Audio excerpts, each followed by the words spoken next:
My wife said, "Go buy some gas, take my car." But I knew she had damaged the brakes.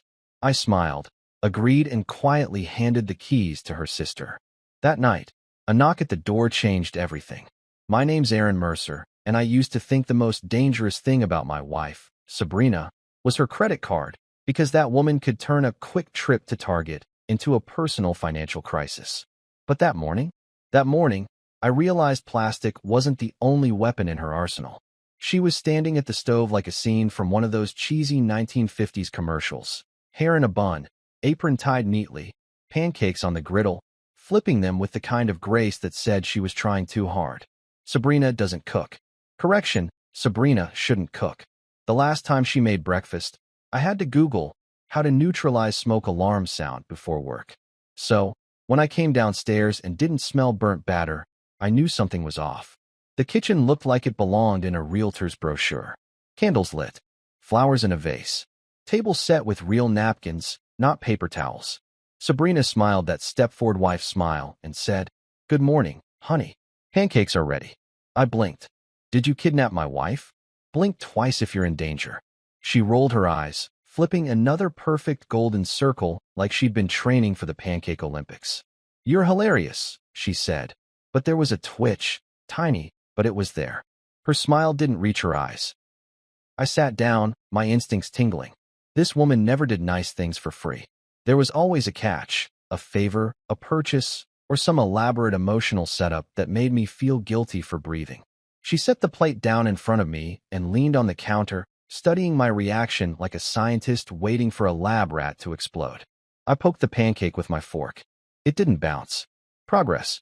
"So," she began casually, pouring me coffee like she hadn't once screamed at me for forgetting oat milk. "Can you do me a quick favor?" "Oh, there it is, the hook." "Depends," I said cautiously. "Does this favor require manual labor, emotional maturity, or a credit check?" She giggled in that fake way women do when they want something big. "Relax, Aaron. I just need you to go buy some gas. Take my car, it's low." Now, let me explain something. Sabrina never let me touch her car. It's her pride and joy, a cherry red sedan she treats like it's her firstborn. She even gave it a name, Ruby. I once got yelled at for leaning on it with a coffee cup. So, when she told me to take her car, every alarm bell in my head went off like a Vegas slot machine. I froze mid-sip of coffee. "Your car?" I asked, pretending to sound flattered. "You sure? You're not worried I don't know, breathe too hard near it." She laughed again, brushing off her hands. "No, honey. I trust you." Trust. Cute. That's like a cat saying, "Sure, you can pet me," right before shredding your forearm. "All right," I said slowly. "Gas it is. Regular unleaded, right?" She nodded, still smiling, still pretending to scroll through her phone. I noticed her thumb wasn't moving. She was watching me through her lashes, like a cop waiting for a suspect to confess. My gut twisted. Something was wrong. The kind of wrong that makes your body react before your brain even catches up. Now, I'm not paranoid by nature. Okay, fine. I am paranoid by marriage. You would be too if your wife once cried because you didn't emotionally validate her dog after a haircut. But this was different. She was too calm, too nice. The woman had made breakfast, poured coffee, and smiled all before 9 a.m. That's not normal. That's psychological warfare. I decided to test her. "You know," I said, "I could take my truck instead. It's already got half a tank." Her head snapped up. "No," she blurted, too fast, too sharp. Then she caught herself, forcing a laugh. "I mean, no, sweetie, don't waste your gas. Take mine. I need to make sure it runs smoothly." Smoothly, I bet. I sipped my coffee, hiding my smirk behind the mug. "Run smoothly," I repeated. "Got it. Because it's been, what, a week since you last had it serviced?" Her eyes darted away. "Something like that." Bingo. That's when I decided to play along. If this was a setup, I wanted front row seats. "Sure thing, babe," I said, all cheerful and dumb. "I'll take Ruby out for a spin. Maybe I'll even get her washed for you." She smiled too wide. "You're such a sweetheart." Yeah, a sweetheart with a suddenly shortened life expectancy. I finished breakfast while mentally reviewing my insurance policy. If I died in a car accident, Sabrina would inherit the house, the savings, and my half of Mercer Home Renovations, the business I built from scratch. I could almost see her in black sunglasses at my funeral, dramatically dabbing fake tears while asking my lawyer about wire transfer times. When I stood up, she was wiping her hands on a towel, pretending to be relaxed. "You leaving soon?" she asked. "Yeah," I said, glancing at the clock. "Just need to grab my wallet, my phone, and a priest." She didn't even flinch. No laugh. No comeback. Just that same rehearsed smile. That's when I knew for sure, whatever game she was playing, I wasn't supposed to survive it.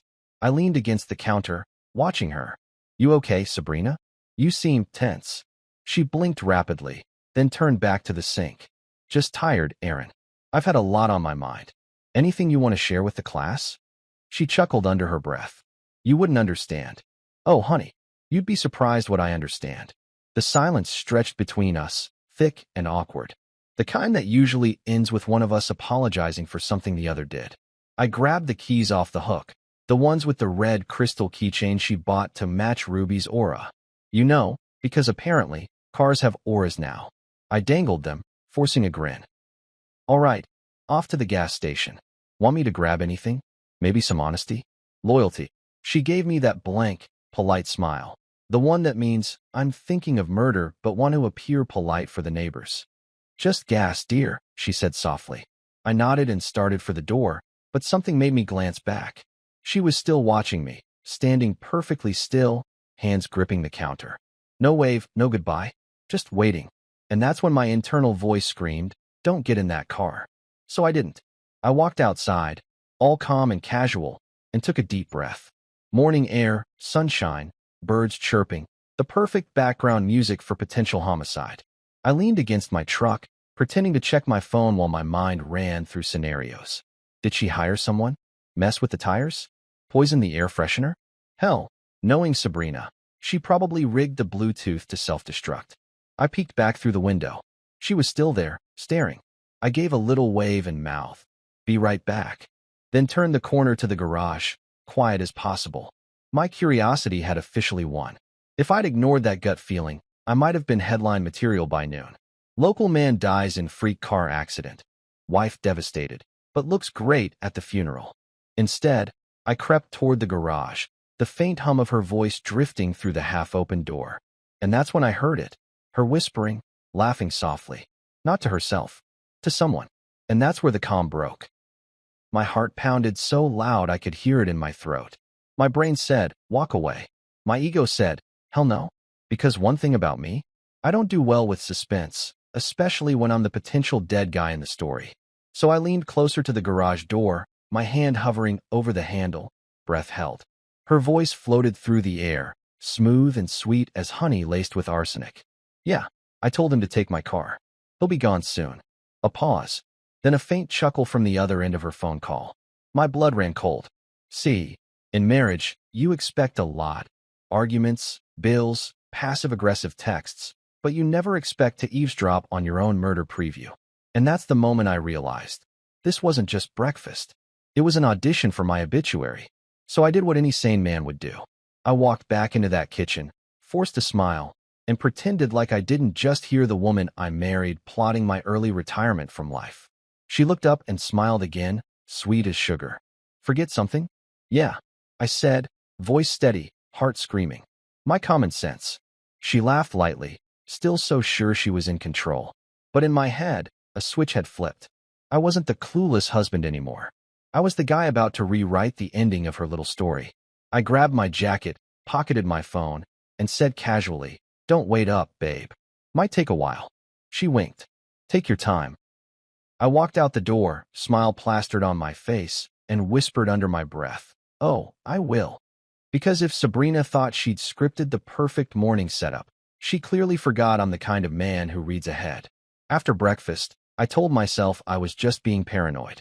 You know, like when you misplace your keys and immediately assume you're developing early-onset dementia. Maybe Sabrina was actually trying to be nice. Maybe hell froze over, and she suddenly remembered how to be human. I clung to that thought for a good 3 seconds, right until I passed by the garage and heard her voice. Now, for context, our garage isn't soundproof, but it's quiet enough that if you hear someone talking inside, you either have a burglar or a scheming spouse. In my case, jackpot.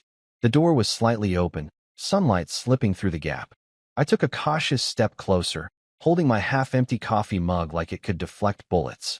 Inside, Sabrina's voice was soft, careful, like she didn't want to be overheard. Which, ironically, made me lean in harder. "Yeah, he's taking the car," she whispered. A second voice replied, "Roxy." Of course it was Roxy, Sabrina's personal hype woman and chaos consultant. If gossip were a sport, Roxy would have Olympic golds and brand sponsorships. "Good," Roxy said, her voice dripping with excitement. "You're sure it's done?" "Positive," Sabrina answered. "He'll never notice." My grip on the mug tightened. I could feel my heartbeat behind my eyeballs. Done? Never notice? What was this? DIY murder for dummies. Then Roxy giggled, low and cruel. "You're evil." "I love it." Sabrina laughed too. He had it coming. I nearly dropped the mug. My brain screamed, "That's it. She's officially gone full Lifetime movie villain." I slowly backed away from the door, my head spinning. My wife, my pancake-making, perfume-drenched, Instagram filter-obsessed wife, had just conspired with her friend to off me. And the method? My guess, car sabotage. The same car she insisted I drive. Cute. For a second, I thought maybe I'd misunderstood. Maybe they were talking about, I don't know, redecorating the house. Maybe he'll never notice, was about paint colors, not death traps. But then I heard Roxy say, "Just make sure the brakes don't give out too soon." And that, ladies and gentlemen, was the moment my soul briefly left my body. I stumbled backward, pressing against the wall, trying to process the fact that my own wife had apparently decided I was worth more as a life insurance payout than as a living, breathing man. I stared at the ceiling and muttered, "Wow, so this is marriage, huh?" But you know me. Panic lasts for about 30 seconds before sarcasm kicks in. Because if I'm going to die, I might as well roast the situation on my way out. I pulled out my phone, opened my messages, and scrolled to the one person who could appreciate the absurdity of this, Leo. Leo's my oldest friend, a mechanic with a conspiracy theorist streak and a heart of gold. The kind of guy who wears oil-stained jeans to weddings and once told a judge that the ticket was emotionally invalid. He's also the only person I trust to give mechanical advice without charging me consulting fees. I texted him, "Hypothetically, if your wife wanted to kill you with brake fluid, how long before you'd notice?" He replied within seconds, because of course he did. "Depends how bad she wants it." "Why? Should I start planning your funeral or your freedom party?" I smirked despite the situation. "Both. Bring beer." Then, out of morbid curiosity, I crouched down and peeked under the garage door again. Sabrina had her back to me, pacing around the car like a villain rehearsing her lines. "Everything's perfect," she was saying. "He'll never see it coming." You know how people talk about their fight or flight instinct? Yeah, I have a third one, mockery. Even with my life on the line, my first thought wasn't to run. It was, "Oh, she really thinks she's clever. Adorable." I backed away and slipped into the house, pretending nothing had happened. I even whistled on my way to the kitchen, like I hadn't just overheard my wife plotting vehicular manslaughter. I sat down, pulled my laptop closer, and opened a blank document titled, "Exit Strategy because apparently my marriage is trying to kill me." Step 1. Confirm she actually cut the brakes. Step 2. Don't die. Step 3. Make her regret being this creative. I was halfway through listing possible revenge options, fake my death, install hidden cameras, replace her kale juice with vodka, when I heard footsteps. Sabrina walked in, pretending to be all sunshine and normalcy. She leaned against the counter, phone in hand, smile plastic as ever. "Still here?" she asked, feigning surprise. "Yeah," I said, spinning in my chair. "Just checking some emails. Thought I'd let traffic die down before heading out." Her smile faltered for a split second, barely noticeable, but enough. "Oh, right. Good idea." She poured herself another cup of coffee and leaned on the counter. "You okay? You look pale." "Oh, I'm great," I said, giving her my best sitcom grin. Just trying to decide which gas station I should visit to meet my untimely demise. She blinked. "What? Nothing," I said smoothly. Just thinking out loud. Her phone buzzed. She looked down, smirked, and typed something quickly. Probably texting her hitwoman-in-chief, Roxy. I tried to sneak a peek at the screen, but she turned away. Damn, my mind was spinning faster than her excuses. I couldn't go to the cops yet. What was I gonna say? Hi, officer. My wife's pancakes were too perfect, and I think she's plotting my murder. They'd hand me a wellness check, so I needed proof. Evidence. Something undeniable. And I knew exactly where to get it. I waited until she disappeared into the bathroom. Her daily 20-minute skincare therapy, which I suspect was just her scrolling through Instagram reels while pretending to exfoliate. I tiptoed to the garage door, grabbed a flashlight, and crouched by the car. The moment the beam hit the undercarriage, my stomach dropped. I don't know much about cars, but I know what a cut looks like. And those brake lines looked like someone had taken a knife to them. Holy hell, I whispered, my pulse jumping. She actually did it. Part of me wanted to scream. The other part wanted to laugh. Because who does this? Who literally sabotages a car and then cooks pancakes like it's just another Tuesday? I stood there, flashlight shaking in my hand, trying to process the fact that my wife, someone I once trusted with my Netflix password, had tried to sign my death certificate with a wrench. And here's the kicker. Instead of freaking out, I started plotting back. Because if Sabrina wanted a game, I was done playing defense.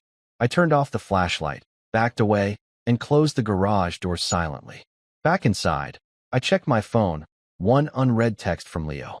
If you make it out alive, you owe me ribs. I chuckled. Deal, buddy. When Sabrina came out of the bathroom, face glowy, smelling like an overpriced candle store, she tilted her head. You sure you don't want to head out? You'll miss the morning rush. I grinned. Oh, I'll head out soon enough.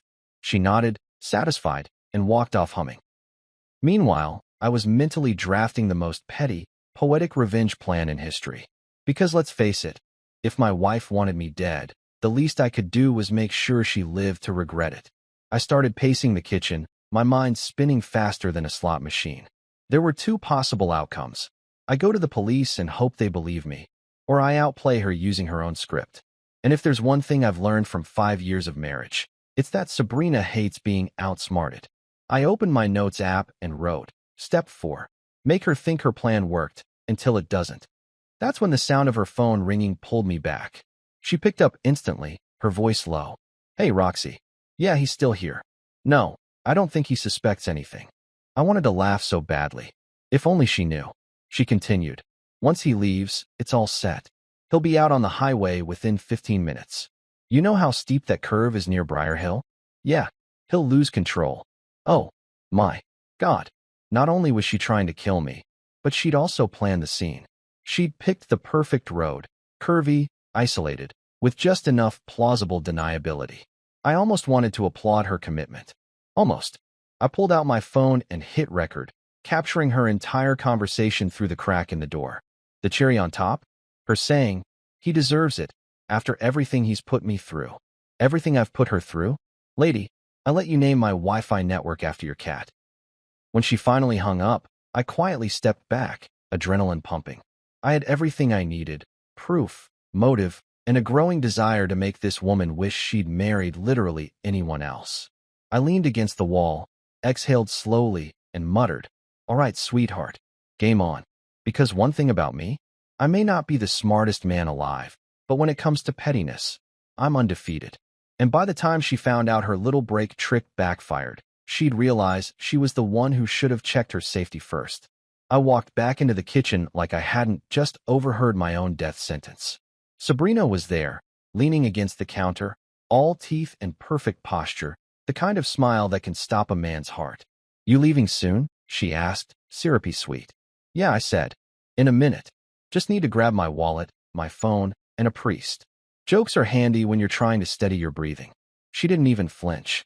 That should have been another red flag. People who plot bad things have awkward tells, but Sabrina made cruelty look like customer service. I picked up her car keys. The red crystal keychain glittered like a tiny warning beacon. You sure I should take your car? It's precious. She laughed that fake laugh. Of course. I trust you. Trust. The word tasted like a trap. Okay, I said slowly. I'll take Ruby. Regular, right? No premium drama on this tank. Just regular, she said. Oh, and check the brakes? I read something about a recall.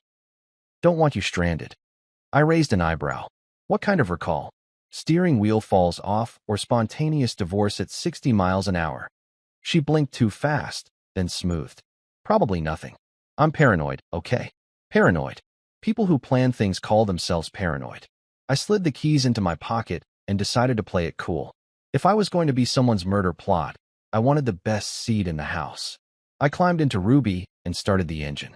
The car still smelled faintly of her perfume, like a ghost reminding me what had been normal. I opened the glove compartment and found a small folded note. For later. Breathe. A ridiculous kindness tucked into a deadly morning. I tucked it into my pocket. 15 minutes into the drive, my phone buzzed. Leo checking in. I parked at a Shell and lifted the gas cap. On the asphalt near the pump was a smear, dark and oily. I crouched and sniffed. Brake fluid. My stomach plunged. I called Leo. Ever see brake fluid by a pump? Park by the store. Call someone. Don't drive the car. Now. I walked into the mini-mart pretending to buy gum and dignity. The kid at the register pointed me to a number. I called a mechanic who could come by in 20 minutes. 20 minutes felt like an epic. Outside, a local mechanic arrived and crouched under Ruby. He shone a flashlight and frowned. Someone's cut the lines, he said. Deliberate. Those words hit harder than I expected. When did you last drive it? He asked. 15 minutes ago, I said, mouth dry. He nodded. Lucky you pulled in here. Lucky. The word got a new edge. Lucky like surviving lightning. I called Sabrina, needing her to sweat a little. Hey, brakes feel funny. Staying put until someone checks them. Her reply. Call AAA. Be safe. Love you. That capital L in love was a knife. When Leo showed up, he planted himself by the car like a man who fixes more than engines. He checked the damage and swore under his breath. Someone wanted you gone. It's funny what your brain does in crisis. Mine cataloged details like a forensic tourist. The note in my pocket, the smear by the pump, the cut lines under the car, Sabrina's performance. Each detail snapped into place like a puzzle I wished I'd never started. We called a tow. As the driver hooked Ruby, I felt oddly detached, like watching a favorite show that suddenly turned into a horror documentary. The taillights faded as the truck pulled away, and with them went a part of my marriage I hadn't realized clung to a car. Back at home, the kitchen felt too big and too quiet. Sabrina met me at the door with damp eyes and a voice that tried to be fragile. Are you okay? They said it could have been worse. I looked at her, really looked. The woman who cooked flawless pancakes and left perfumed ghosts in her seats had just tried to stage my end. Thanks for the pancakes, I said instead, small, cheap, stinging. She blinked. What? Nothing. Just thanks. It was petty, and I liked the way it landed. That night, after the cops took my statement and the mechanic scribbled notes, I sat in my living room like a man in a spotlight. Neighbors peeked from behind curtains. My phone buzzed with messages, some worried, some suspicious, and a few from friends who thought it was darkly funny. One of them texted a gif of a man fainting. Humor helps before therapy becomes necessary. Sabrina cried when I told the officers what I'd heard. She cried with a practiced cadence, like someone delivering lines. But tears aren't evidence. My recorder in the garage had captured enough. Her voice, planning, Roxy's giggles. Proof is a practical thing. It doesn't feel righteous, just useful. Over the next days, the house cleaved along a seam. Things that were small before, a sweater on the banister, a mug, suddenly felt like clues. Friends split into camps. She'd never, and run, Aaron. My parents called daily, their voices soft and full of questions I didn't know how to answer. I kept replaying the garage whisper in my head. People ask how it feels to find out the person who sleeps next to you is capable of this. The honest answer is surreal. You remember all the little kindnesses and wonder if they were genuine or rehearsed. You miss the person not for who they are now, but for who you thought you married. Meanwhile, Sabrina was careful. She scrubbed the house of fingerprints, made fake grocery lists, and wore grief like a costume. But even costumes have seams. The cops pulled phone records. Texts with Roxy looked bad. A friend at the station, one I'd bought wings for during college, told me, "We'll do what we can." That phrase is a strange comfort. Competent, limited, human. I started sleeping with the lights on. The dark felt too honest. During the day, I wandered the house like a guest in my own life, cataloging things that made me feel steady. My old toolbox, Leo's wrench, a framed photo from before when the weight of a mortgage was the biggest thing I worried about. And there was this odd, growing clarity. Surviving someone's attempt on your life sharpens focus. It clarifies what matters. Evidence, safety, and the next steps. It also makes you realize how much courage you had without knowing it. Simple acts, calling a mechanic, keeping a calm voice, suddenly felt heroic. The police interviewed Sabrina. She told them about the recall and how terrified she'd been. Her hands trembled on cue. People wanted to believe her. I wanted to believe in the woman who could fold shirts with military precision. But belief without facts is optimism wearing rose-colored blinders. When the mechanic signed an affidavit and the tow records were filed, the investigation leaned in our direction. The detective, a woman with a sharp chin and a soft way of asking hard questions, looked at me and said, "You did the right thing by not driving." "You think she'd actually?" I asked. "You saw the evidence," she said. "We'll follow the trail." Following the trail is work. It means subpoenas, interviews, and a slow, grinding machine of legal process. It's humbling and tedious. I slept less and ate less. At some point, the house began to feel like an evidence room. Every item had a story, and every story had weight. I treated my life like a case file. It was oddly consoling. By the end of the week, the narrative outside the house had shifted from whispers to talk. People with kids who used to wave now crossed the street. Rumors became their own small, poisonous ecosystem. But in the quiet of my bedroom, I found something else: resolve. Not hatred exactly. Not even vengeance, though that simmered. More like a determination to make sure the record was clean and the truth loud. Because you don't get to plot someone's death and expect nuance to cover you. And because survival tastes better with a side of accountability. When I lay down that night, sleep came slow, steadily. My head was full of plans, security cameras, legal counsel, and a list of friends to apologize to for being the guy who turned his life into a headline. I thought about pancakes, about notes that said breathe, and about how small gestures can mean different things depending on who's holding them. Sabrina continued to be enigmatic, a woman who could act grief and guilt with terrifying ease.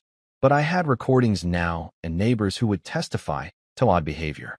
The scales had shifted.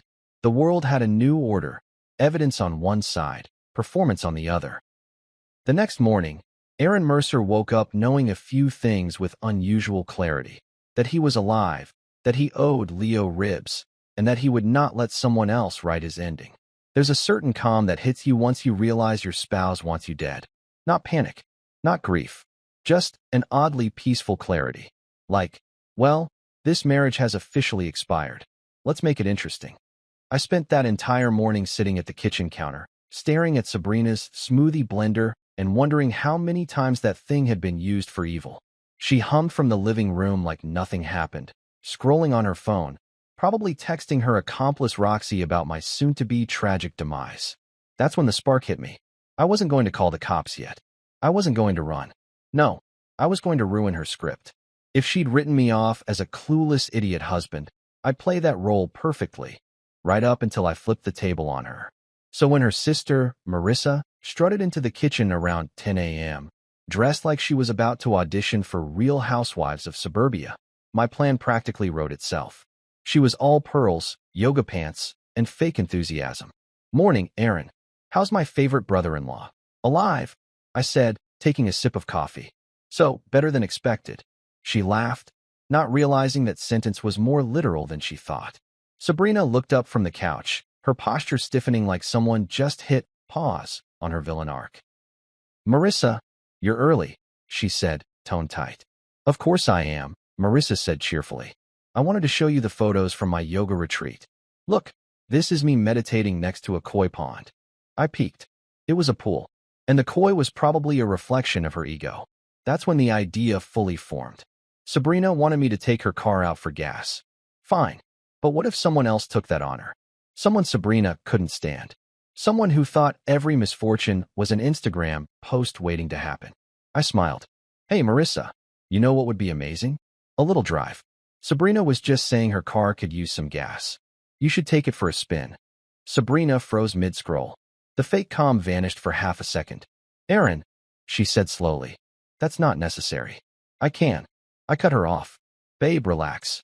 Marissa's here, she's got time, and it'll save me the trip. Plus, she gets to drive your baby, Ruby." Marissa's eyes lit up like she'd just won a giveaway. "Oh my God, really? You never let anyone drive Ruby." Sabrina's jaw tightened. "Well, oh come on, sis," Marissa chirped, "live a little." I'll fill her up, wash her, maybe even take her through the scenic route. You could practically hear Sabrina's internal scream. I leaned back, smirking. Perfect. Keys are right there. Marissa grabbed them like a toddler snatching candy. Sabrina's hand twitched toward her phone, probably to text Roxy, abort mission. Marissa slipped on her oversized sunglasses, posed dramatically, and said, I'll be back soon. Try not to miss me. Sabrina's voice cracked. Be careful. The brakes. They're sensitive. I raised an eyebrow. Sensitive, huh? Guess we'll find out. She glared at me. I grinned wider. Petty? Sure. But if my wife wanted poetic justice, I was happy to provide the rhyme. As the car backed out of the driveway, Sabrina's mask completely slipped. She paced the floor, hands trembling, trying to hide it behind fake calm. You shouldn't have done that, she hissed. What? Shared gas duties. You're welcome, I said, sipping my coffee. You don't understand. Oh, trust me, I said. I understand plenty. Like how you suddenly became Martha Stewart this morning after 5 years of only knowing how to order DoorDash. Like how you insisted I drive your car after babying it for years. Like how you're sweating more than your green smoothie right now. She blinked, mouth opening and closing like a fish debating whether to lie or confess. Erin, you're being dramatic. I laughed. Dramatic? Sweetheart, if anyone's writing drama, it's you. I'm just improvising. She turned away, muttering, You're impossible. I smiled. Alive, though. Let's not forget that part. The next 3 hours were the longest of my life. Sabrina couldn't sit still. She pretended to dust things that were already spotless, rearranged candles 5 times, and even watered fake plants. Every time her phone buzzed, she jumped like it was a detonator. I sat on the couch, pretending to read a magazine, secretly watching her unravel like cheap Christmas lights. You okay? I asked after her 5th fake cleaning spree. I'm fine, she snapped. Great. You seem restless. Missing your sister already. She shot me a glare that could have melted steel. Why would I be restless? I shrugged. Don't know. Maybe because you sent your murder weapon out on an errand. She froze. Excuse me. Oh, nothing. Just talking to myself. I do that sometimes when my breaks work. Her face drained of color. Erin, you're scaring me. I chuckled. Oh, honey. If I'm scaring you, then you really need to rethink your life choices. The air was thick enough to cut. Then, just as she was about to fake another meltdown, her phone rang. The sound was sharp, slicing through the silence. She hesitated before answering. Hello. Her voice trembled. From the bits I could hear, it was someone official, probably the police. I caught fragments. Accident. Vehicle registered. Critical. Her face collapsed. The phone slipped from her hand, clattering to the tile. I stood up slowly. Something wrong. She stared ahead, eyes wide, whispering. They said the brakes failed. There's been an accident. For a second, I felt a chill. Yeah, Marissa was insufferable, but she didn't deserve that. My brain warred between justice and guilt. But then I saw Sabrina's hands shaking.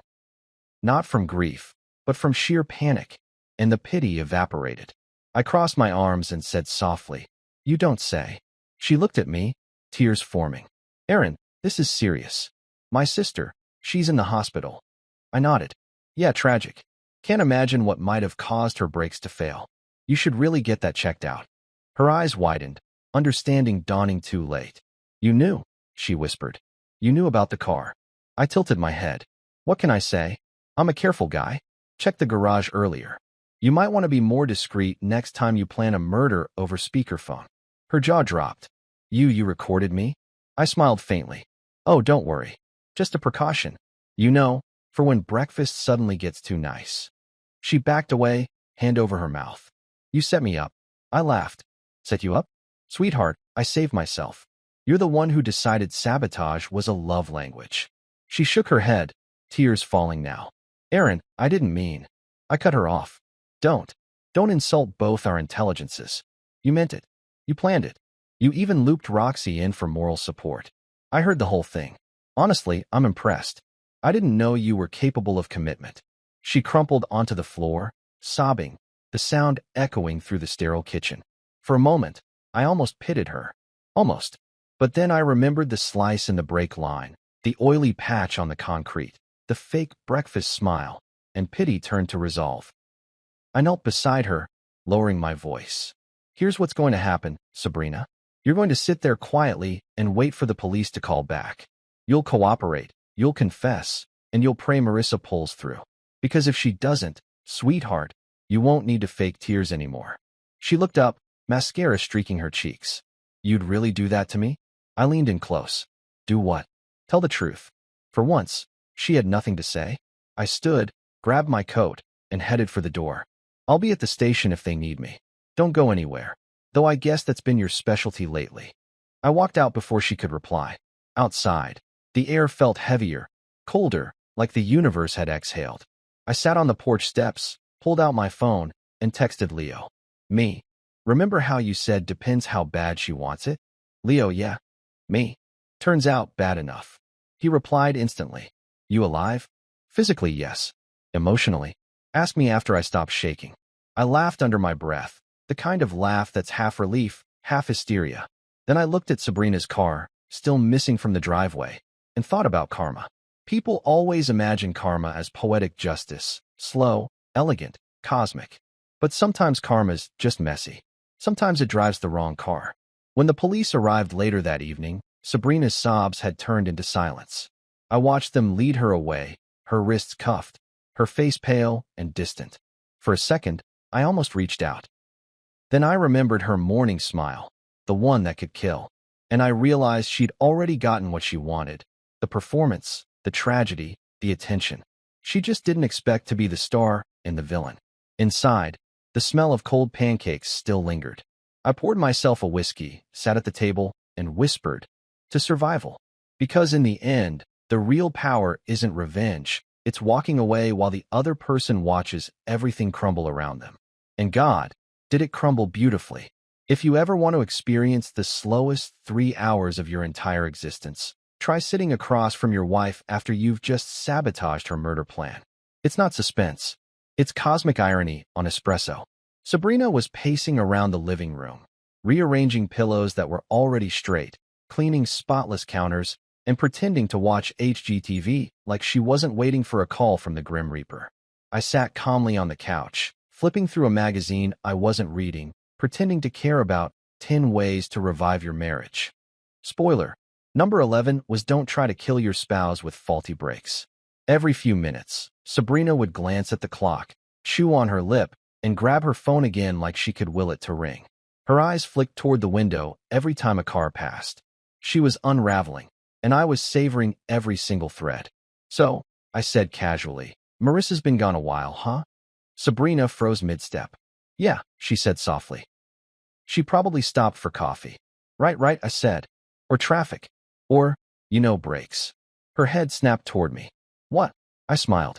Just saying, those curves on Briar Hill can be nasty if your car's not in top shape. She stared at me, pale, eyes wide. You think something could happen? I shrugged. I think a lot of things could happen, sweetheart. Life's unpredictable. She swallowed hard and turned away, pretending to straighten the curtains again. I leaned back and crossed my arms. Every second was a symphony of karma, and I was front row, center seat. At one point, she tried to make small talk, because apparently denial was her coping mechanism. She said weakly, Marissa and I haven't really talked much lately. This trip might be good for us. Some bonding. Yeah, I said dryly. Nothing brings family together like shared trauma. Her smile cracked like cheap glass. Why are you being like this, Aaron? I tilted my head. Like what? Cold. I laughed, short, sharp, humorless. Oh, honey, I'm not cold. I'm just keeping the same emotional temperature you set this morning. She flinched. I could almost see the gears in her head spinning, trying to calculate how much I knew. But she said nothing. At one point, her phone buzzed, and she snatched it up so fast she nearly dropped it. It wasn't the police. It was Roxy. I knew her ringtone. One of those obnoxious pop songs about girl power and bad decisions. Sabrina fumbled to answer. Hey, she whispered, stepping into the hallway. I turned down the TV volume and leaned slightly. What do you mean it's taking too long? Roxy's voice hissed through the speaker. Sabrina whispered frantically. I don't know.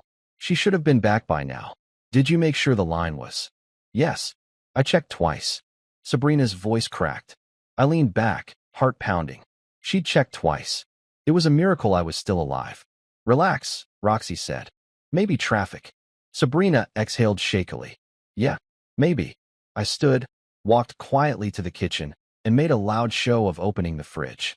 She jumped and turned around mid-call, slamming her phone against her side like a teenager hiding texts from her parents.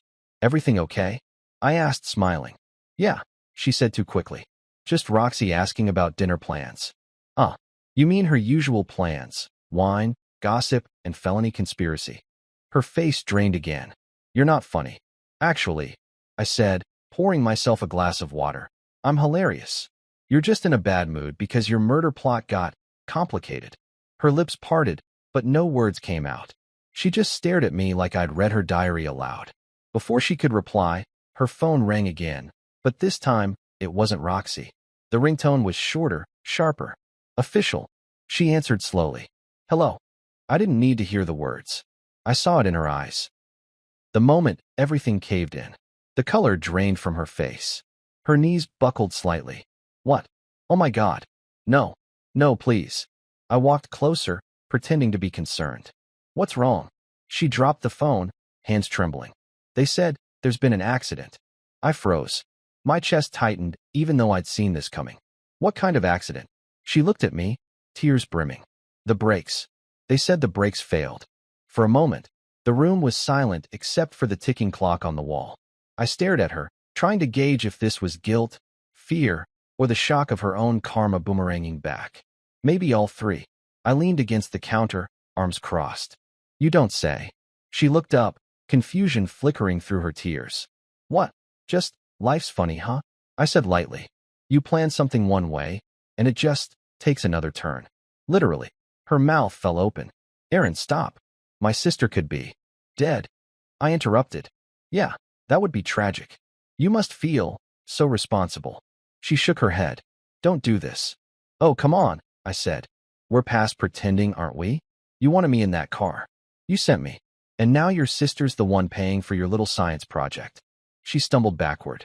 You don't know that. I heard you, Sabrina. My voice dropped, colder now. I heard every word. You and Roxy. The brake lines. The plan. You really should have closed the garage door tighter. She stared at me, eyes wide. You're lying. I pulled my phone from my pocket, hit play, and her own voice filled the air. He'll never notice. He'll be gone before lunch. She covered her mouth with both hands, a strangled sound escaping her throat. Yeah, I said quietly. That's you, sweetheart. Not your best work, but Oscar-worthy for effort. Tears streamed down her cheeks. Aaron, please. I held up a hand. Don't. Save the performance for the cops. You'll need the practice. She crumbled into a chair, sobbing, shaking uncontrollably. For a brief, fleeting moment, I almost felt something. Sympathy, maybe.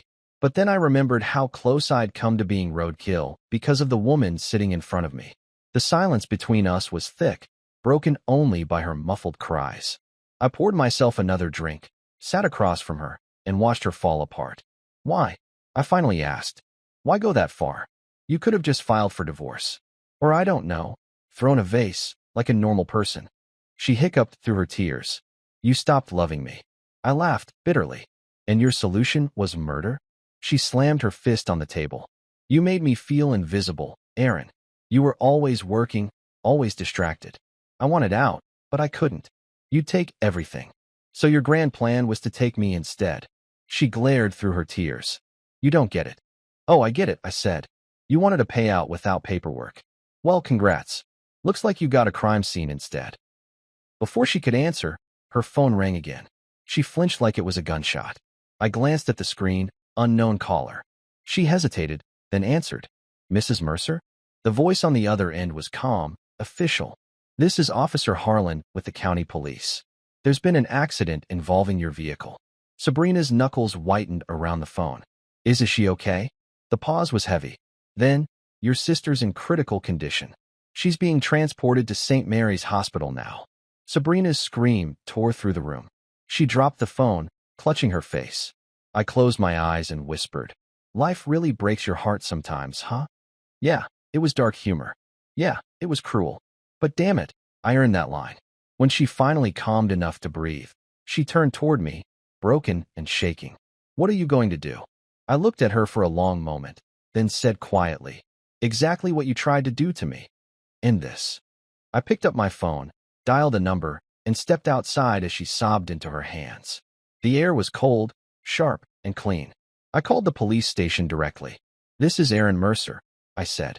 "I need to report an attempted murder." By the time I hung up, sirens were echoing faintly in the distance. The same sound that used to make me anxious now felt like justice. When the flashing lights finally filled the driveway, I looked through the window one last time. Sabrina was still at the table, frozen, pale, and small in a house that suddenly seemed too big for her lies. Funny thing about karma, it doesn't always knock politely. Sometimes it crashes headfirst into your life, wearing your sister's face and your own fingerprints. And as I watched the cops walk up the porch, I realized I wasn't scared anymore. Just free. When the knock finally came that evening, it sounded like a drumbeat of everything Sabrina had tried to hide. 3 sharp, echoing thuds that rattled through the house like Judgment Day had found our address. The sun had barely dipped below the horizon, leaving the living room bathed in that eerie half-light where everything looks too still, too fragile. Sabrina was sitting on the couch, staring blankly at the floor, her phone clutched in both hands like it could still save her. She flinched at the sound. Who is that? I didn't even look up from my drink. Could be Jehovah's Witnesses. Or karma. Hard to tell these days. Another knock, harder this time. Her face went pale. "Aaron, please," she whispered, "don't open it." "Oh, now you're scared of doors? You weren't scared of garage doors earlier when you were plotting my death like an off-brand Bond villain." She didn't answer. I took a slow sip of whiskey, savoring the burn. It was poetic, really. Her pacing earlier like a predator, and now she looked like prey. I set my glass down and walked toward the door, my footsteps heavy on the hardwood. When I opened it, 2 uniformed officers stood on the porch, hats in hand, faces carved from solemn professionalism. You could tell from their posture they'd done this 1,000 times, but it never got easier. "Mr. Mercer?" the older one asked, voice low. "That's me," I said, leaning against the frame. "Evening, officers. Nice night for bad news." His eyes flickered with sympathy. "Is your wife home?" I turned slightly, gesturing behind me.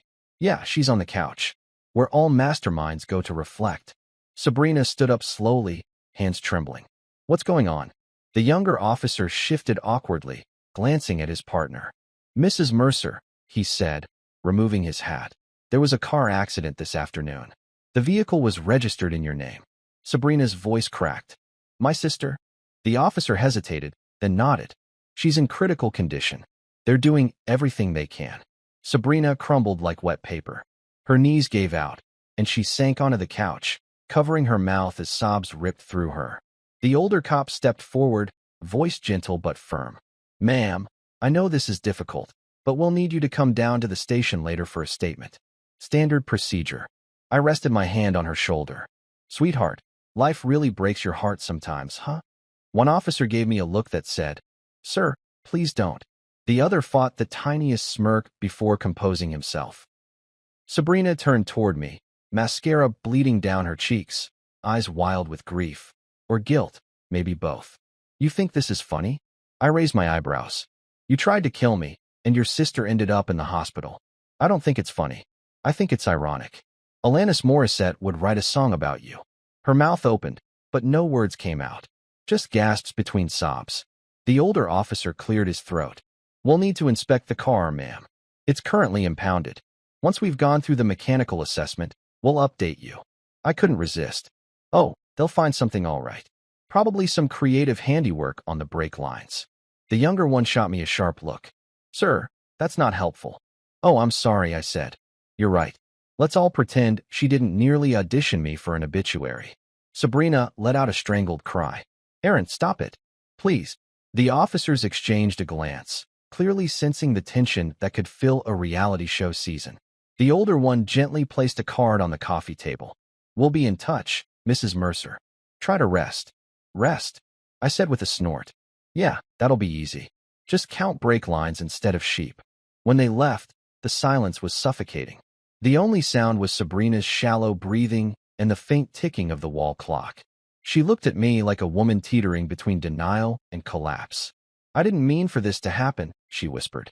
"Oh, that's comforting," I said. "You meant for me to die." not her. Big moral difference. Her head snapped up, anger flickering through the tears. You think this makes you better than me? I leaned forward, elbows on my knees. Better? No. Smarter? Absolutely. Her eyes narrowed. You had no right to send her in that car. I laughed bitterly. Oh, now it's my fault? Let me get this straight. You plan my murder, I hand your plan to someone else, and suddenly I'm the villain? That's some top-tier mental gymnastics, sweetheart. She stood, shaking, her voice rising. You don't understand what it's like living with you. You're cold, distant. Everything's a joke to you. Funny, I said. You didn't mind the jokes when they came with a six-figure lifestyle. Her lip quivered. I loved you once. Yeah, I said quietly. Before you decided life insurance pays better than affection. She flinched like I'd slapped her. Good.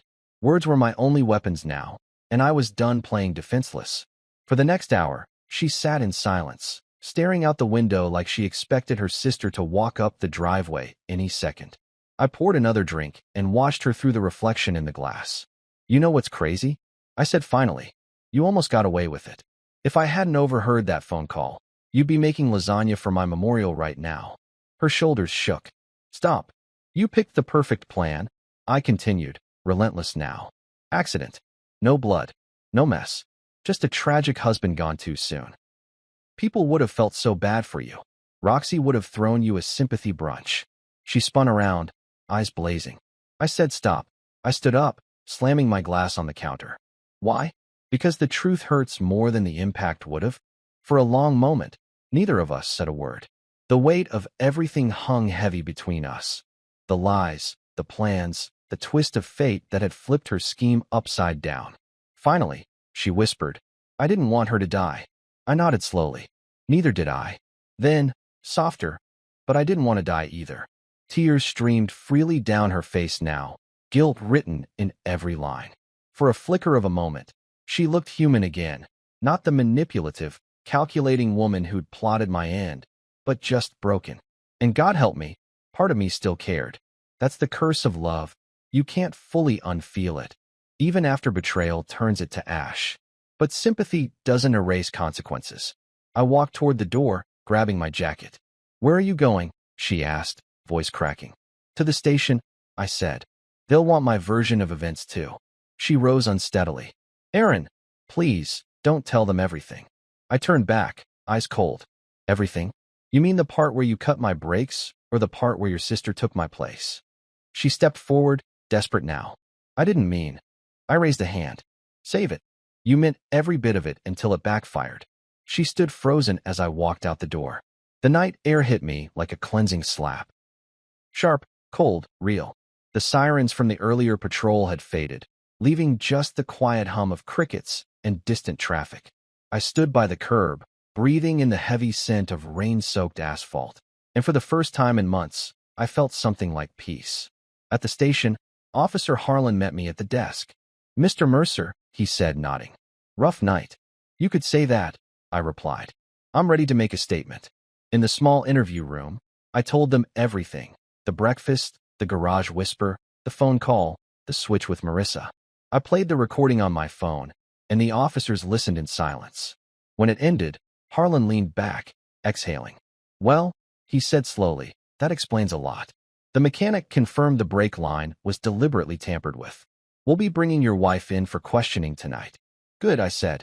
Make sure Roxy's name gets a mention too. She's not just a side character in this mess.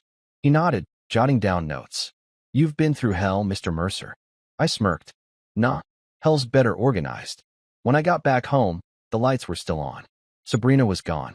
The front door hung open, wind pushing the curtain aside. For a brief second, panic hit me. Had she run? Was she coming for me again? But then I heard it, the faint wail of sirens growing closer. They were already on her trail. I sat on the porch, staring into the dark, and whispered, Guess the brakes finally caught up to you. And for once, the universe seemed to agree.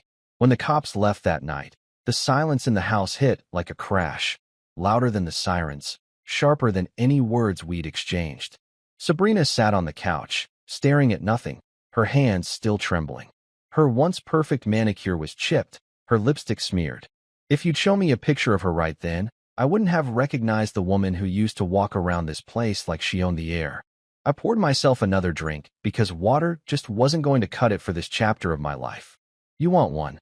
I asked casually, holding up the bottle. She didn't look at me. You really called the police. I laughed. Sweetheart, you tried to kill me. What did you expect? A couple's retreat. Her voice dropped, shaky. I didn't mean for this to go that far.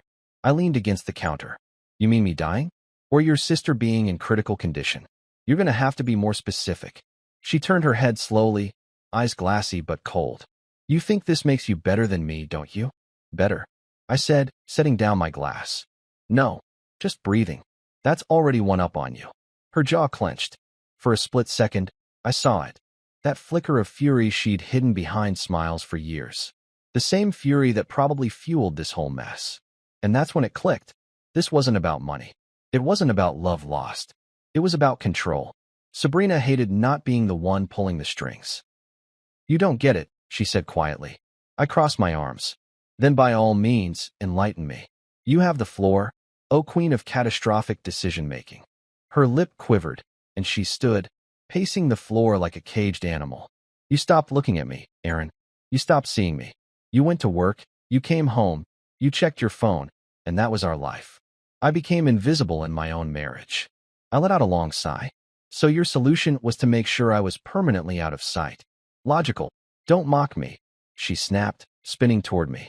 You have no idea what it's like to feel like someone's ghost while they're still alive. I stared at her, the bitterness finally surfacing.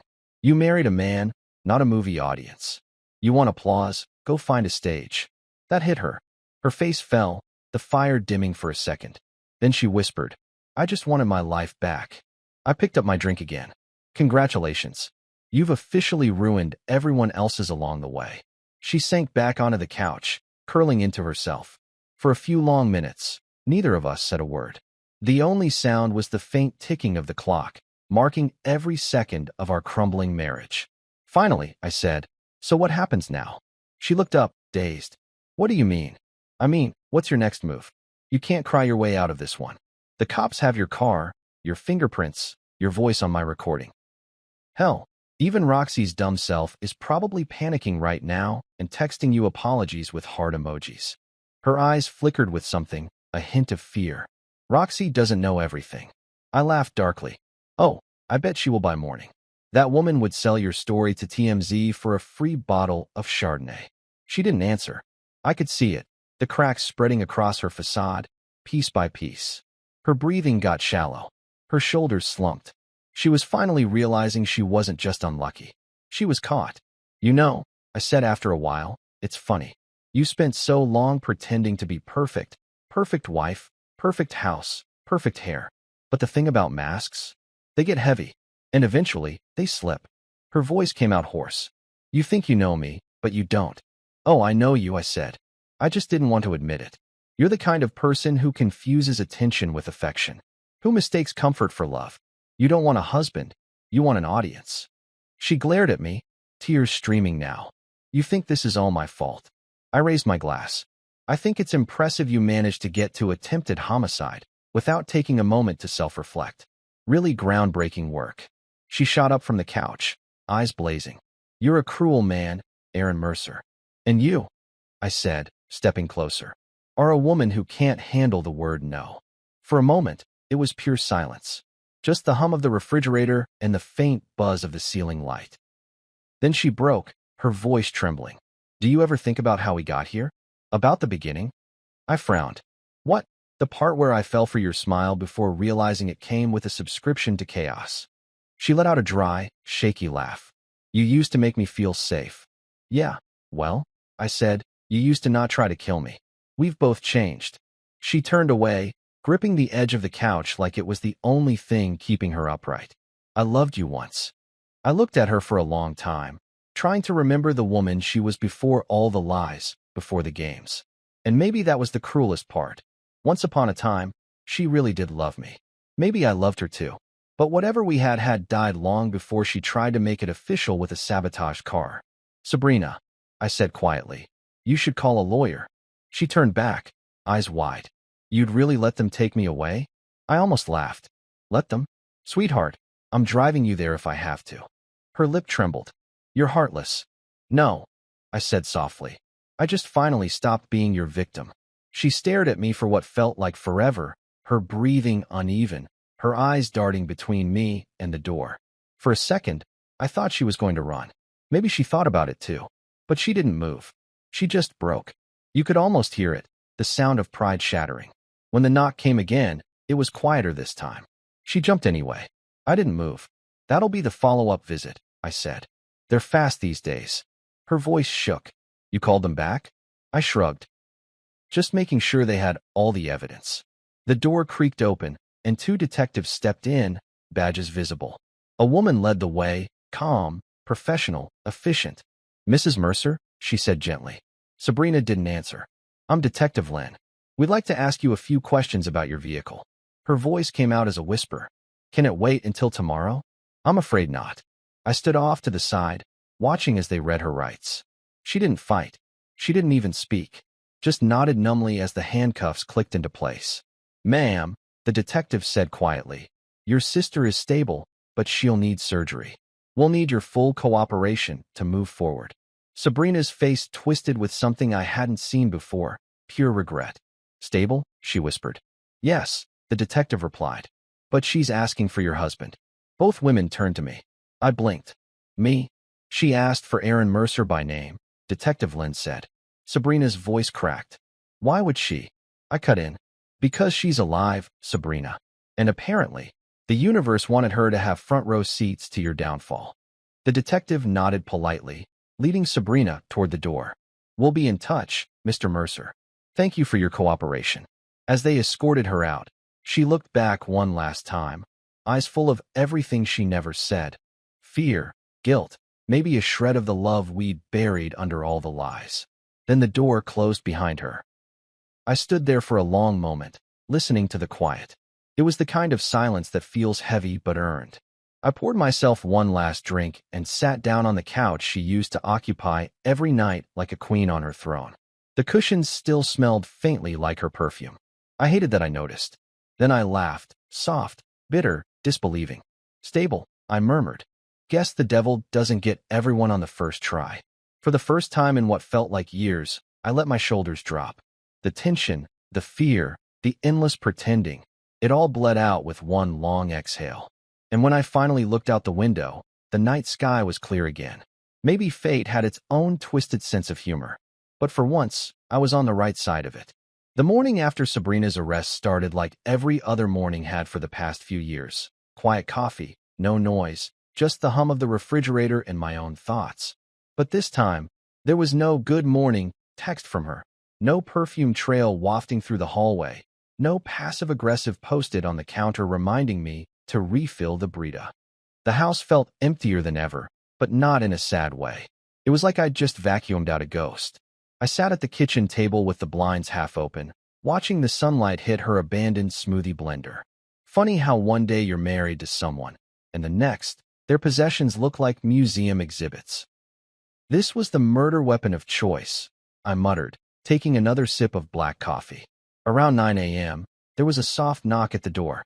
For half a second, my body tensed, trauma response. But it wasn't Sabrina.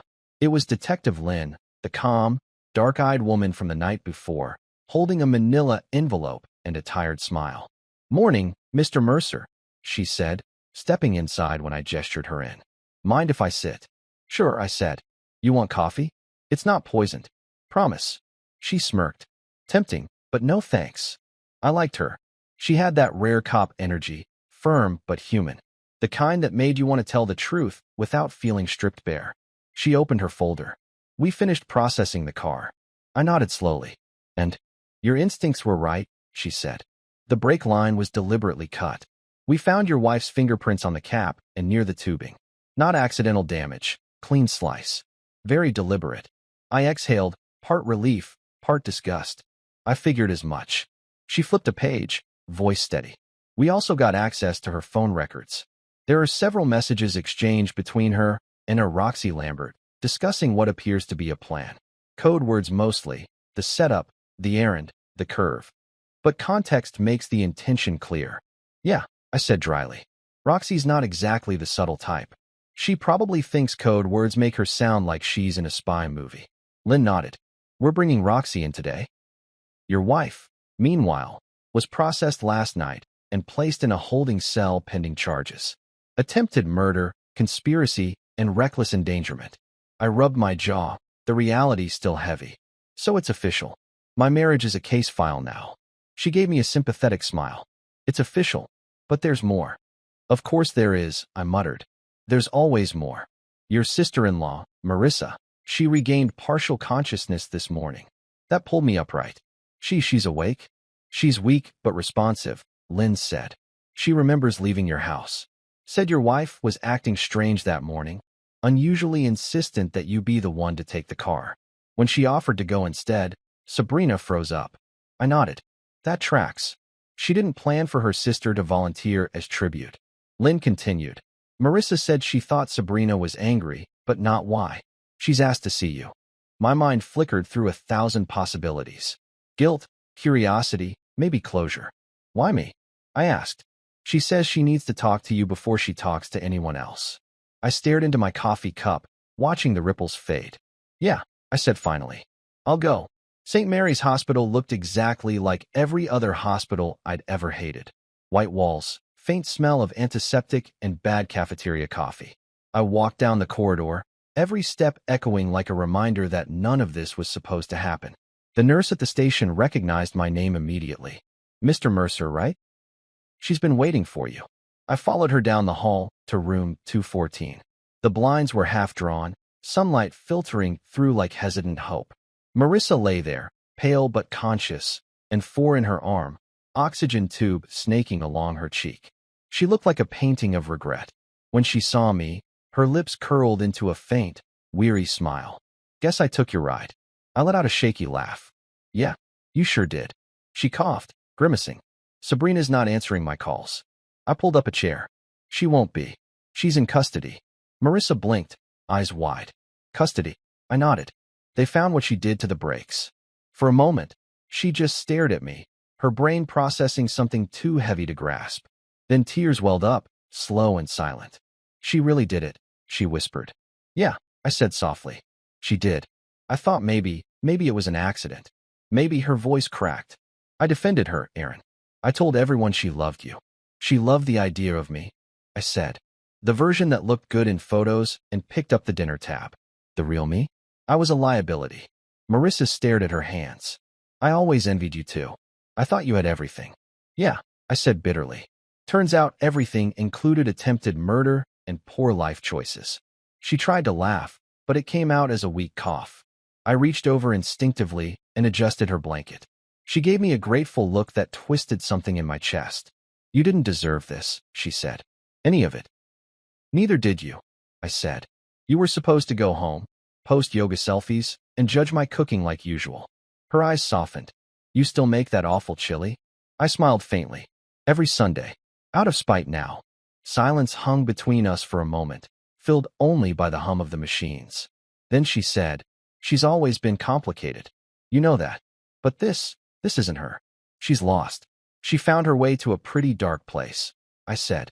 And she took us with her. Marissa nodded slowly. They'll arrest her? They already have. Tears filled her eyes again. I can't believe my sister did this. I looked out the window, the city skyline hazy under the morning sun. People show their true selves when the spotlight fades.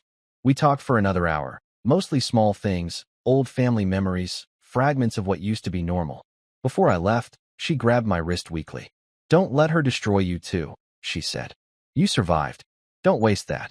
I squeezed her hand gently. That's the plan. By the time I got home, reporters were camped at the end of the driveway. News travels fast when betrayal's involved. One of them shouted, Mr. Mercer, do you believe your wife intended to kill you? I gave them a smile that didn't reach my eyes. I believe she's about to find out actions have consequences. I shut the door behind me, locking out the noise. Inside, the house was calm again. My house. No more fake laughter, no more perfume battles, no more pretending. I sat down at the same kitchen table where this entire nightmare had started and finally opened the laptop I hadn't touched since the chaos began. The headline flashing across the screen made me snort. Wife's deadly break plot fails. Husband survives. Sister-in-law injured. Below it, a photo of Sabrina from some charity gala, smiling like the poster child of grace and deception. The article quoted sources close to the family, which was definitely Roxy. She'd probably sold the story faster than she'd deleted her call logs. As if on cue, my phone buzzed. Unknown number. I answered. Mr. Mercer? Speaking. This is Officer Harlan. Just wanted to let you know we've completed the forensic review. Everything checks out. Texts, fingerprints, audio recording. It's an open and shut case. The DA's already drafting charges. I nodded, relief and exhaustion blending together. What happens next? She'll be arraigned tomorrow morning. You'll likely be subpoenaed as a witness. I'll send you the details. Got it, I said. Thanks. There was a pause. Then, softer, you did good, Mr. Mercer. Most people freeze. You thought ahead. I chuckled dryly. Yeah, petty survival instincts. Who knew they'd come in handy? After the call, I stared at the silent phone for a long time. The adrenaline was gone, replaced by the kind of fatigue that lives in your bones. I looked around the house, at every little sign of her. Her slippers by the door, her favorite mug, the perfume bottle still sitting on the vanity upstairs.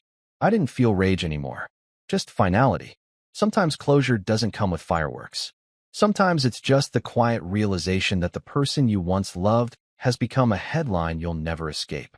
That night, I sat on the porch, watching the stars flicker through the thin clouds. For the first time in a long time, I felt the air move differently, lighter, unburdened. The truth had come crashing down, sure, but it hadn't crushed me. It had rebuilt me.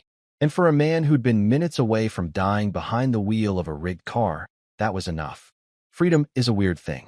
You spend years fighting for it in one way or another. Freedom from debt, from bad bosses, from traffic. And then one morning, you wake up and realize you finally got it. Freedom from a toxic marriage, from a woman who turned, I love you, into a legal hazard. But no one tells you how damn quiet it gets afterward. It had been 3 months since Sabrina's arrest. 3 months since the courtroom circus turned my name into a trending topic. The trial wrapped faster than I expected. The evidence was airtight, and my lawyer, God bless his caffeine-fueled aggression, didn't miss a beat. The jury deliberated for less than an hour. When the judge said, guilty on all counts, I felt something snap loose inside me. Not joy, not relief, just air, like I'd been holding my breath for years and finally exhaled. After that, I did what most freshly single men do when they narrowly avoid being murdered by their spouse. I started therapy. My therapist, Dr. Kim, was this soft-spoken woman in her 40s who wore cardigans that looked like they'd been hand-knitted by calm itself. First session, she asked me, "What are your goals, Aaron?" I said, "To stop checking my brake lines before leaving the driveway." She smiled politely, scribbled something in her notebook, and said, "We'll start with trust." Trust?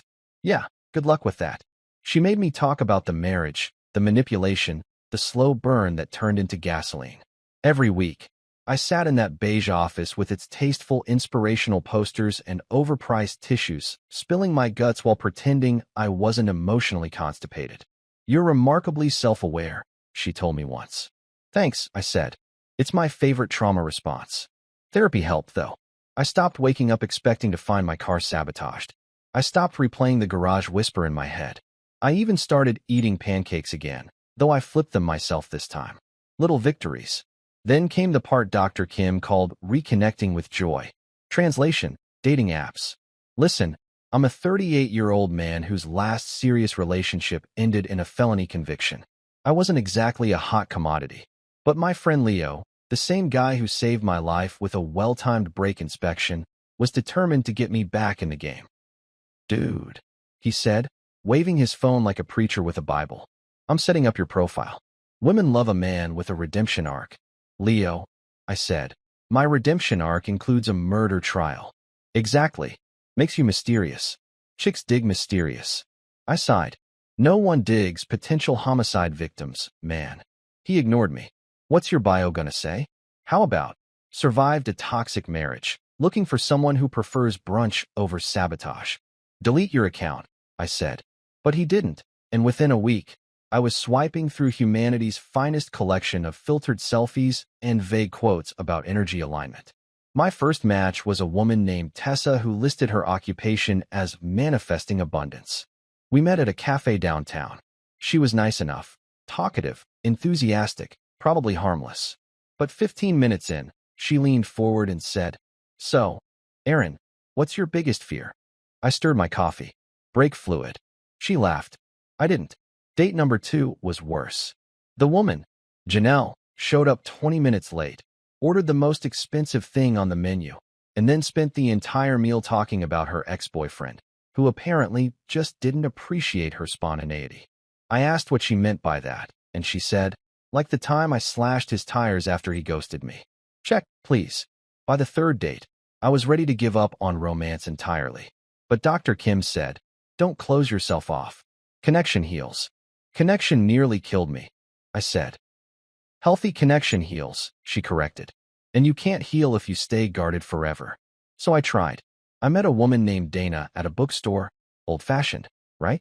She laughed at my sarcastic commentary about self-help titles and didn't flinch when I told her I was divorced. When she asked what happened, I said, "It's a long story involving pancakes, brake fluid, and bad decision-making." She raised an eyebrow and said, "Sounds like an interesting memoir." For the first time, I didn't feel judged. I felt seen.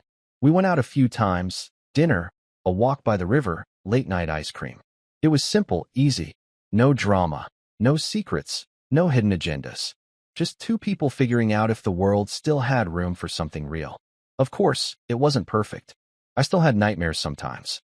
I'd wake up in the middle of the night, drenched in sweat, convinced I heard Sabrina whispering from the garage again. But Dana never pried. She'd just hand me a glass of water and say, "You're safe." I didn't realize how much I needed to hear that. Meanwhile, the trial had turned Sabrina into local infamy. She'd become the cautionary tale whispered about in dinner parties and true crime podcasts. The break job bride, they called her. I didn't care about the gossip. Let people talk. I'd lived it. Her lawyer tried everything: stress, medication, emotional instability. The usual bag of excuses. But the evidence was too strong. Texts, fingerprints, the audio recording. Even Roxy folded under pressure and took a plea deal for conspiracy. I went to the sentencing hearing because I needed to see it through. Sabrina stood there in the orange jumpsuit, looking smaller than I'd ever seen her. When the judge asked if she had anything to say, she looked straight at me and whispered, "I never stopped loving you." The courtroom went dead silent.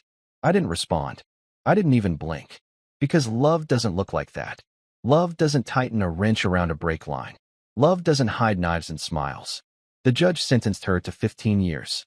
I walked out without looking back. Life after that was ordinary, which was the weirdest part. I fixed up the house, repainted the living room, changed the locks. I even planted new flowers in the front yard. Bright ones, the kind Sabrina would have hated because they clashed with the aesthetic. The neighbors started waving again. My business picked up. For the first time in forever, peace didn't feel like a waiting room for the next disaster. One afternoon, Leo came by with a six-pack. "You're like a damn phoenix, man," he said, cracking open a beer. "You rose from the ashes." "Yeah," I said, "except the ashes had better credit." He laughed so hard he nearly spit his drink. We sat on the porch for hours, watching the sunset, trading dumb stories from the past. I realized then that laughter, real, effortless laughter, was its own kind of therapy. A few days later, I ran into Marissa at the grocery store. She was walking, slowly, still recovering, but smiling. When she saw me, she stopped mid-aisle. "Aaron," she said softly. "Hey," I said. "How's the new car?" She smiled weakly. "Fully inspected. Twice." We talked for a while, mostly about mundane stuff. Work, recovery, the weirdness of becoming a footnote in a true crime case. Before we parted, she touched my arm gently. "I heard you're seeing someone." "Trying," I said. "Good," she said. "You deserve good things again." "Yeah," I said quietly. "I'm starting to believe that too. I wish I could say everything became perfect. It didn't. Healing isn't a straight line. It's a messy scribble with some coffee stains on it. There were days when I still felt angry, others when guilt crept in, whispering that I'd played a part in Marissa's pain.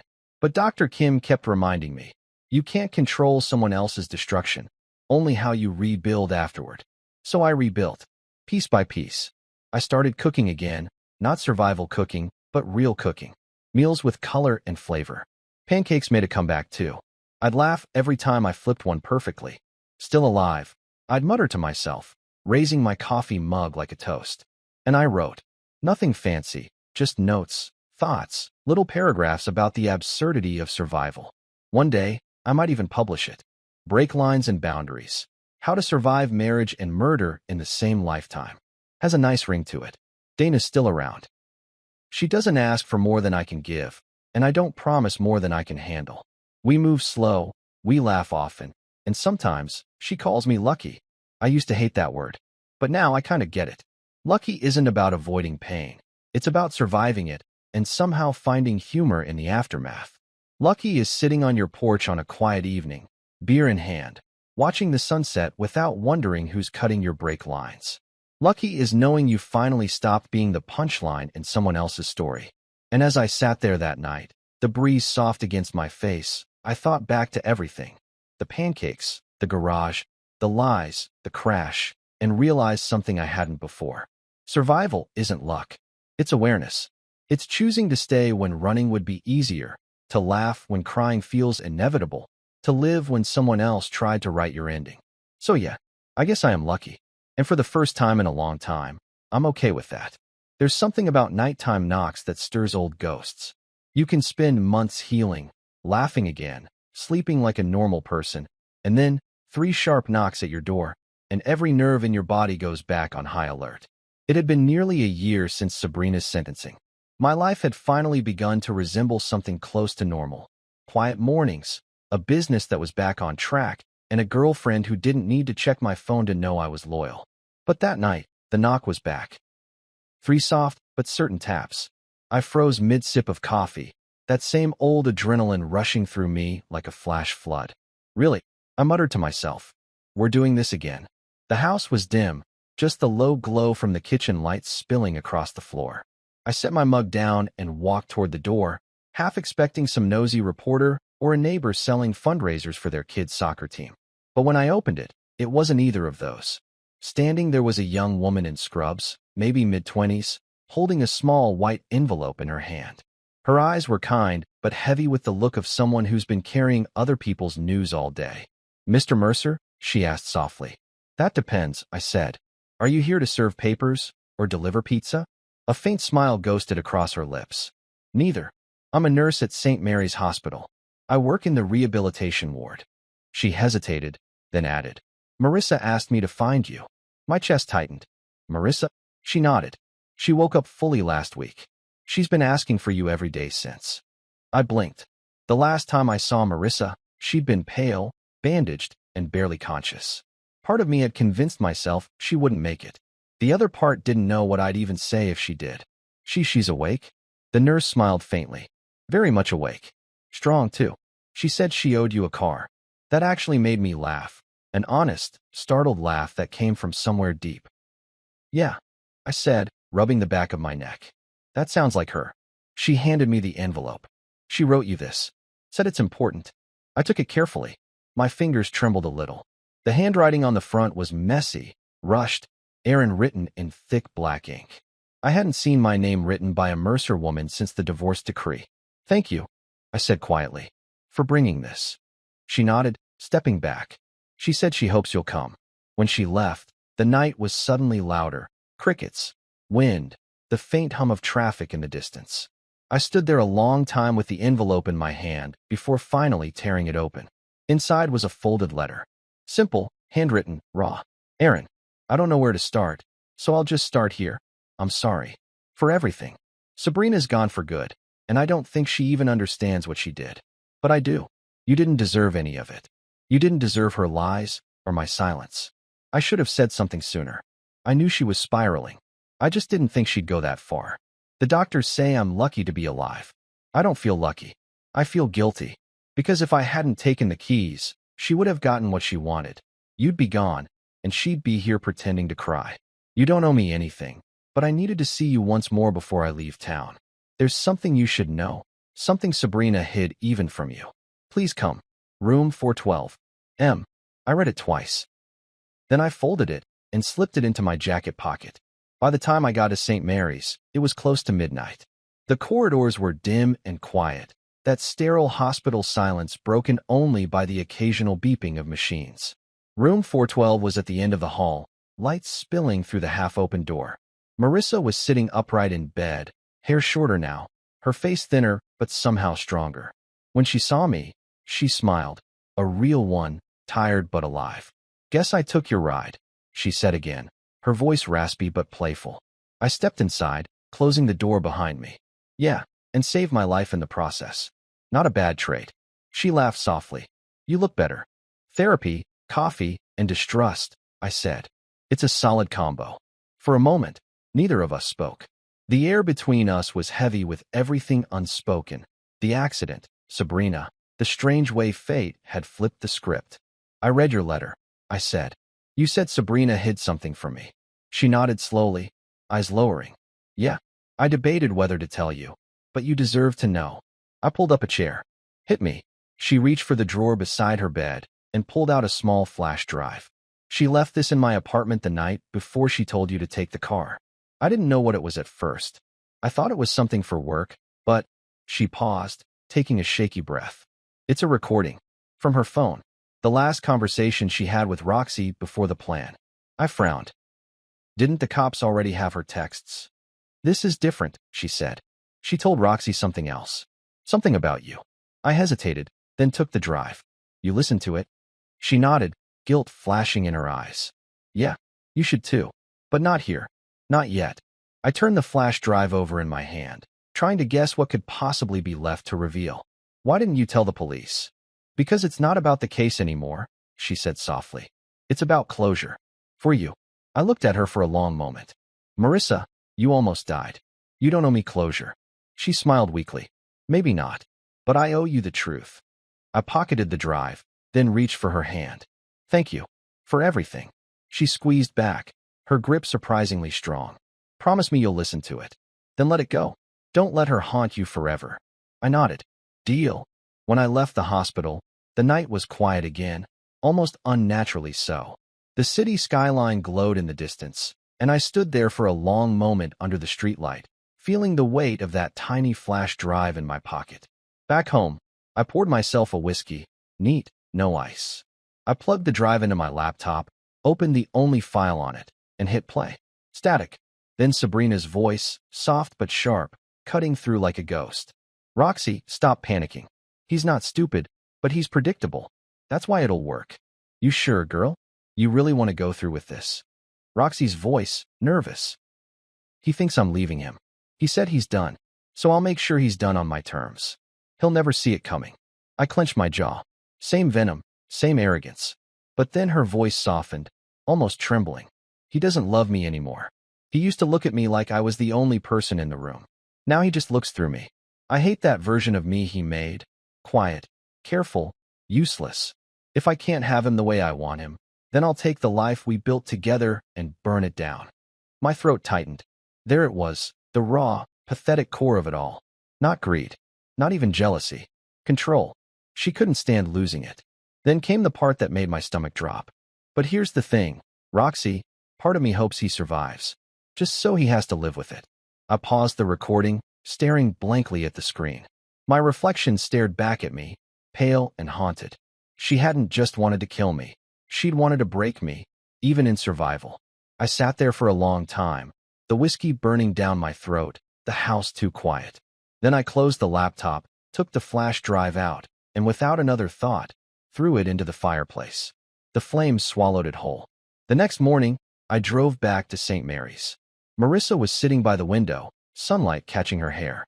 She smiled when she saw me. "You listened?" "Yeah," I said softly. "And I burned it." Her eyebrows lifted slightly. "Good." I sat beside her. She wasn't trying to kill me for money. She wanted to kill me because she couldn't stand being forgotten.